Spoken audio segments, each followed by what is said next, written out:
मंच पे जब आ रहा था तो कान में साउंड आया, पवन भैया जिंदाबाद।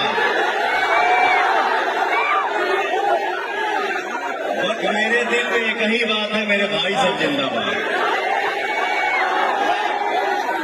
आपको पता है 5 घंटे से ये लोग धूप में हैं और कब से चला रहे हैं। हमारे पावर स्टार को बुलाइए, हमारे पावर स्टार को बुलाइए। थैंक यू सो मच भाई, आप सबको। क्या है, हम भी इंसान हैं, कितना ना भाग दौड़ हो गई बा जीवन में ना, कि हम लोग भाग जाते हैं।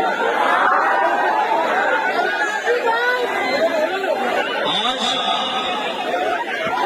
टाटा मोटर्स मां शक्ति परिवार से आपका भाई जुड़ गया है और इस परिवार से जो भी हमारे भाई हैं, भैया हैं, बाबू हैं, बच्चियां हैं,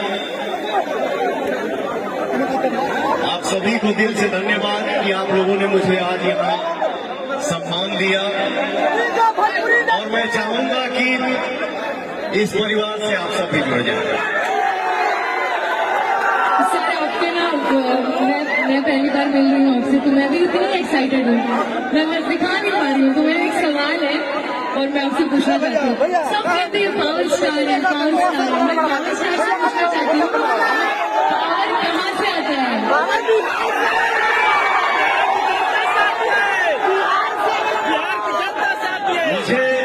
मुझे सिर्फ इतना ही पता है कि मैं कोई स्टार नहीं हूँ। क्या बात कर रहे हैं? मैं जो भी हूँ अपने परिवार, अपने समाज, अपने माता बहन और अपने भाई भैया, चाचा बाबा के आशीर्वाद है और कुछ नहीं।